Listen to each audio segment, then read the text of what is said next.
Bismillahirrahmanirrahim. Assalamualaikum warahmatullahi wabarakatuh.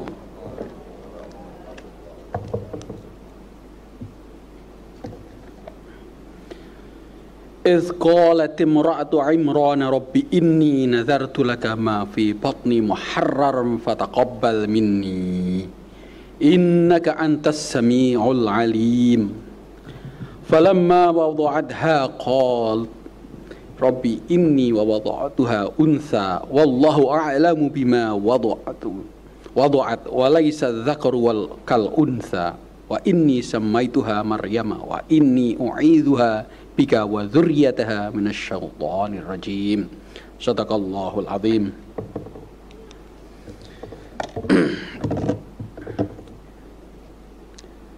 Ketika istri Imran berkata, "Ya Tuhanku, sesungguhnya aku bernazar kepadamu, janin dalam kandunganku menjadi hamba yang mengabdi, maka terimalah dariku ini. Sungguh engkaulah maha mendengar, maha mengetahui."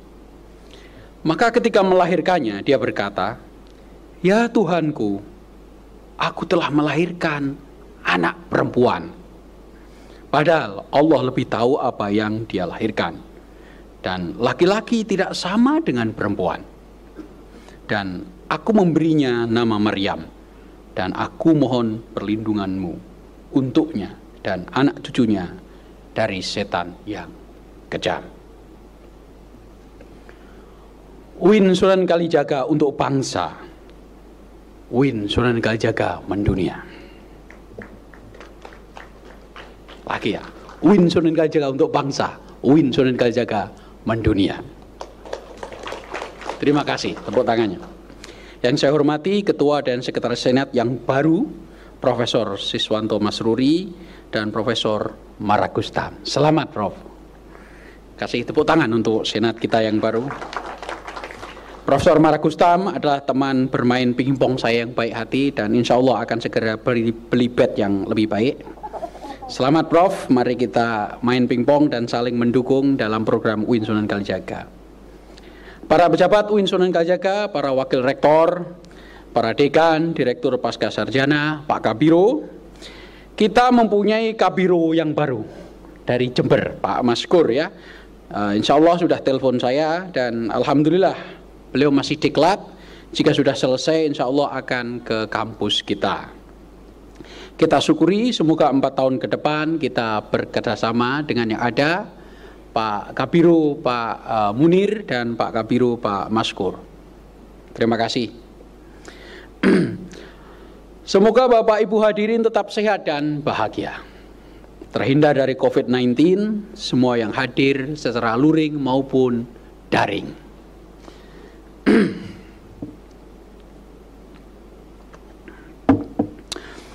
Selamat Profesor Alimatul Kiptiah, guru besar kedua yang dikukuhkan sejak saya menjadi rektor. Semoga berkah, menjadi ilmuwan harapan, penuh komitmen, tetap bersemangat, dengan dedikasi yang tinggi, dan setialah pada ilmu pengetahuan.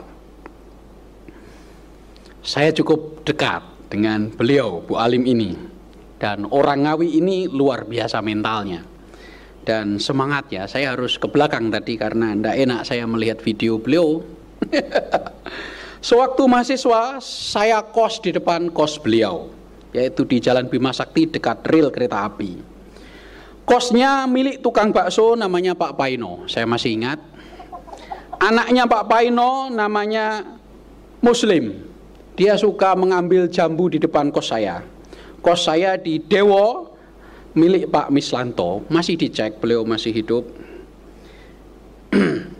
Bu Alim yang saya tahu berteman dengan teman saya bernama Dini Al-Islami, sekarang kalau tidak salah di Lampung. Dini Al-Islami ini mempunyai kios di dekat Fakultas Dakwah, waktu itu masih boleh, dan mengetik di sana, dan saya suka membaca majalah gratis. Yang saya tahu Bu Alim sering datang ke kos saya karena berhubungan Dini Al-Islami sering meminjam buku dan sering berdiskusi. Dan yang saya lihat adalah Bu Alim ini membawa semacam nampan, mungkin itu pisang goreng atau apa, nggak tahu saya. Berkah ya.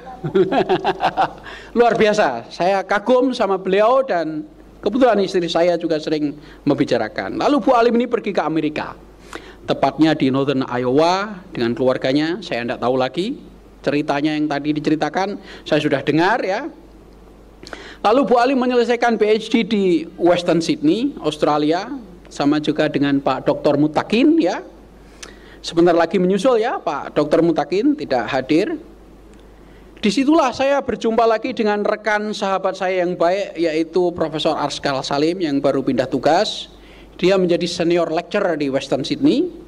Saya sendiri adalah fellow di sana, dan kebetulan saya punya kelas bersama Profesor Arskal Salim, dan saya bertemu dengan Profesor Julia Howell, pembimbing beliau, dan saya sampai saat ini masih bekerja erat dengan Profesor Adam Posamai, dan disitulah saya menerbitkan buku saya Challenging Islamic Orthodoxy terbitan Springer. Tetapi Bu Alim sudah pulang, jadi nggak sempat bertemu dengan saya ya. Semangat pantang menyerah ini berlanjut di Al-Jami'ah, menyelesaikan artikel, dikritik tidak marah, disuruh memperbaiki, tidak patah hati, tidak patah semangat, tidak pernah minder. Hebat Bu Alim ini. Tentu saya di Al-Jami'ah membantu, tetapi yang banyak membantu adalah istrinya Prof. Nur Haiti, yaitu Teh Prof. Eis Nur Lailawati. Saya mencari-cari apakah itu yang bajunya kuning, ternyata bukan. Ya, saya yakin nanti akan melihat YouTube ini. Terima kasih Teh Prof. Eis Nur Lailawati. Teruslah di Al-Jami'ah, rawatlah Al-Jami'ah bersama Prof. Ratno Lukito, Prof. Dr. Nur Ikhwan yang akan sebentar lagi juga GB, dan Mas Sabtoni yang tulus dan baik hati. Tetaplah di sana. Tepuk tangan untuk beliau semua. Saya pelajari dari Bu Alim adalah tidak pernah malu, selalu percaya diri, berapi-api begini terus, ulet, pantang menyerah. Ini sifat baik yang mengantarkan beliau ke Amerika, Australia, guru besar Komnas Perempuan. Selamat. Saya sangat bangga sama Ibu ya. Relasi kita personal, hati-hati. Ada suaminya, nggak apa-apa. Sekarang agak serius ya, serius sedikit, nggak apa-apa. Beberapa buku dan artikel tentang feminisme saya baca. Saya juga mengikuti diskusi dan saya banyak belajar. Saya sering datang ke PSW secara informal, Pusat Studi Wanita, dan bercengkerama dengan para aktivis di sana. Walaupun secara resmi saya tidak bergabung. Ya, saya berusaha tidak berdebat, saya tidak berusaha tidak berdiskusi, tapi saya menjadi pendengar yang baik. Saya berusaha menjadi, bukan mendebat. Kata Marcus Aurelius, kaisar kesayangan saya 2000 tahun yang lalu, dalam bukunya Meditation, yang sebetulnya adalah buku harian beliau, never discuss or debate what good is, but be the one. Jangan pernah berdebat apa itu kebaikan, tapi jadilah kebaikan. Bu Ruhaini Zuhayatin yang sudah mengajukan guru besar sebagai aktivis, dan juga dalam bahasa Inggris tepatnya an ardent defender, jadi seorang pembela. Saya kagumi, dan guru saya juga, beliau pembimbing saya saat saya belajar bahasa Inggris sebelum ke Kanada. Beliau selalu asertif soal gender, kesetaraan gender ini. Adik saya Anis Hidayah, pendiri Migrant Care, selalu mengingatkan saya tentang praktek kesetaraan gender ini. Saya ditegur ketika menggunakan kata wanita. Gunakan perempuan, itu lebih netral. Dan saya taati dia walaupun dia adik saya. Semoga dia melihat video ini. Istri saya, itu istri saya itu. Selalu mengontrol saya. Bahkan pemilihan kabinet ini atas ini kontrol beliau, ya kontrol istri saya. Tepuk tangan untuk istri saya ya. Teman saya berdebat, teman saya berdiskusi ya, dan dari sanalah saya menjadi be the one, bukan debating what feminism is, but be the one. Tesis istri saya tentang Aisyah, gerakan di Muhammadiyah, dan saya ikut membaca dan bahkan mengedit. Jadi secara diam-diam saya juga menikmati perdebatan itu. Bapak Ibu sekalian, banyak interpretasi ayat-ayat Quran dan hadis-hadis pilihan untuk menguatkan argumen itu sebagaimana tadi yang diungkap. Maka banyak para feminis muslim memakai legitimasi itu, seperti Prof. Nina Nurmila dari Bandung. Saya kebetulan menerbitkan paper-papernya di jurnal dan saya membaca bukunya Prof. Nina Nurmila, semoga juga mendengar ini. Demikian juga Teh Prof. Etin Anwar di Amerika yang asalnya juga Bandung. Saya menikmati karyanya dan saya mengikuti argumen-argumennya. Saya belajar banyak tentang isu gender itu. Hampir semua tokoh kita belajar tentang ini. Prof. Amin Abdullah tentu saja, Pak Dekan Sodik, anggota Pak Dr. Sodik, anggota PSW, Pak Dr. Waryono tentu saja, anggota PSW, Prof. Yudian, ini be the one. Dia sudah mempraktekkan menghargai istrinya yang luar biasa itu, dan beliau tidak berdebat tentang ini. Di Indonesia, yang saya pelajari dan menarik bagi saya adalah tradisi matrilineal Minangkabau. Saya sering ke sana kebetulan. Saya suka ini karena para pendiri bangsa ini dari etnis ini, mulai dari Dr. Abdul Rifai, seorang dokter yang karirnya luar biasa sebelum kemerdekaan. Ini beliau dari sistem matrilineal Minangkabau. Tan Malaka, Syahrir, Hatta, Agus Salim, Muhammad Yamin, semua dari Minangkabau atau Padang, para tokoh kemerdekaan, penggagas republik ini. Ternyata sistem matrilineal ini memproduksi banyak pahlawan, tokoh, dan para penyumbang pemikiran apa yang disebut Indonesia. Sekarang para orang Minang atau Padang masih berperan penting seperti Buya Syafi'i Ma'rif, juga Azumardi Azra.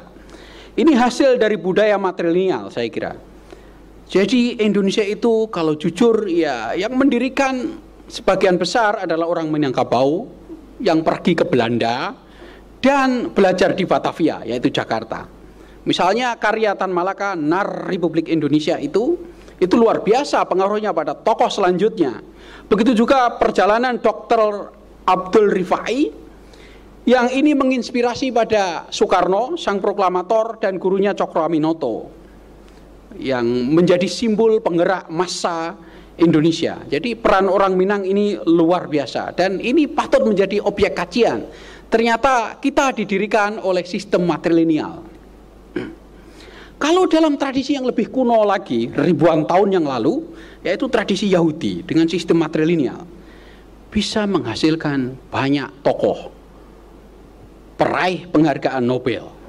Tradisi Yahudi ini bertahan dari generasi ke generasi, peradaban ke peradaban, dari Babilonia, Mesir, Umayyah, Abbasiyah, dengan prestasi para seniman, para politisi, para ilmuwan.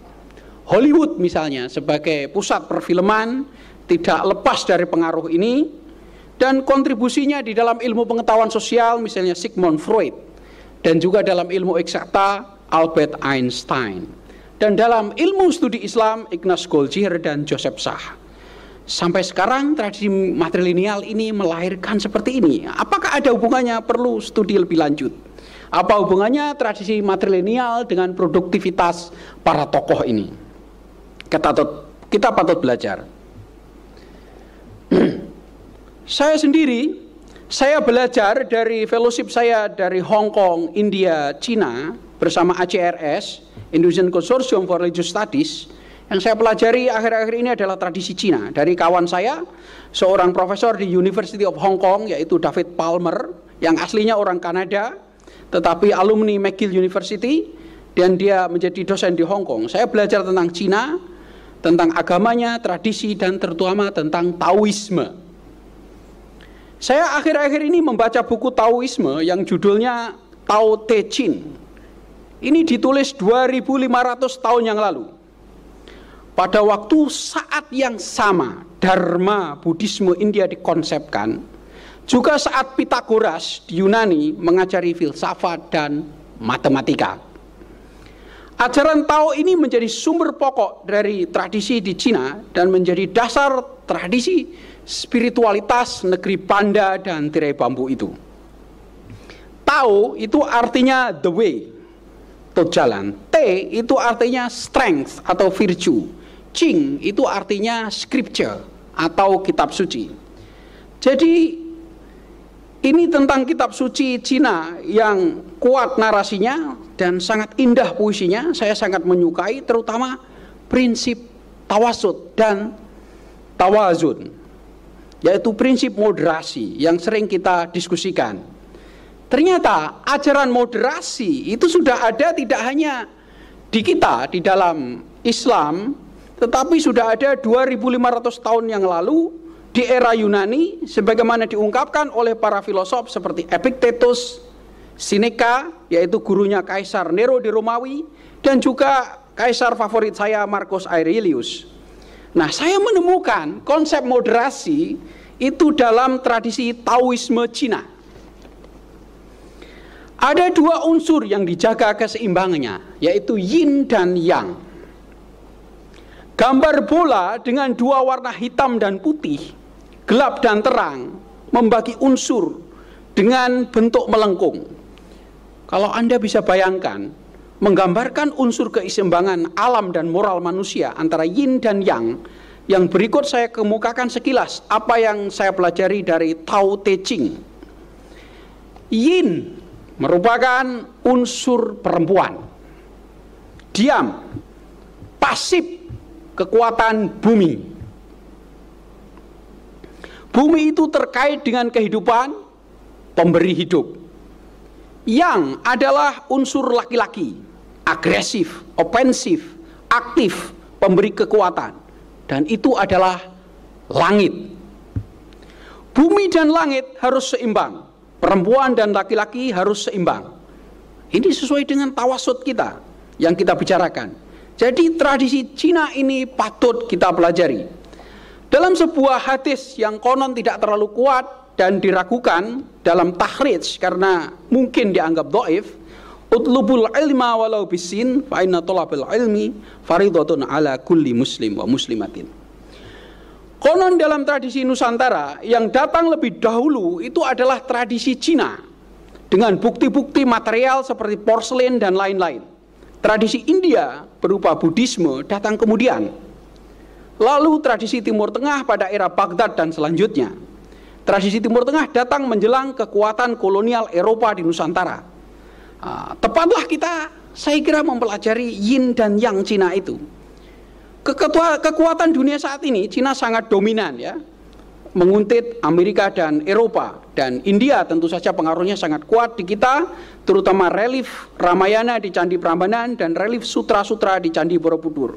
Oke, marilah kita lihat sebentar lagi ya, Tao Te Ching. Kembali pada unsur yin dan yang, berikut ini daftar yang sangat sederhana. Yin, gelap, malam, tradisional. Yang, siang, cahaya, reformasi. Yin, bulan, halus. Yang, matahari dan keras. Yin, pasif, statis. Yang, aktif dan dinamis. Dua unsur ini menarik jika dikaitkan dengan yang terjadi di kita antara wanita, antara perempuan dan laki-laki dan kabinet UIN Sunan Kalijaga di era ini. Dan dalam skala nasional yang lebih luas, kita mempunyai tradisi yang kuat di dalam tradisi keislaman kita, yaitu dua organisasi besar, kedua-duanya harus seimbang. Konon penulis Tao Te Ching ini diasosiasikan dengan tokoh tua berjanggut bernama Lao Tzu atau Lao Tse atau Lao Zi. Kita tidak tahu persisnya, tapi itu terjadi 2500 tahun yang lalu. Dan bagaimana kitab itu ditulis? Konon dia sedang mengendarai kerbau air pergi ke arah barat, dan seorang pejabat meminta dia di provinsi Guan Yinzi untuk menuliskannya. Dan setelah menulis di gunung menyendiri, dia hilang. Sekali lagi saya bangga dengan Bu Alim, profesor dalam bidang gender. Jangan lupa menyeimbangkan yin dan yang, feminin dan maskulin, kampus dan Komnas HAM, dunia luar dan dunia dalam, gerakan dan pengabdian serta penelitian, menulis dan aktif di luar, riset dan bergerak. Jangan lupa akar, jangan lupa bumi, jangan lupa matahari, jangan lupa bulan. Jangan lupa dari mana kita berasal. Jangan lupa mengabdi lagi di sini. Ingat kita punya satu wadah UIN Sunan Kalijaga. Setelah ini kita harus mengingat wadah itu. UIN Sunan Kalijaga untuk bangsa, UIN Sunan Kalijaga mendunia. Idh qalat imra'atu Imran rabbi inni nadartu laka ma fi batni muharraram fataqabbal minni innaka antas samiul alim. Shadaqallahul azim. Mohon maaf jika ada kekurangan. Assalamualaikum warahmatullahi wabarakatuh.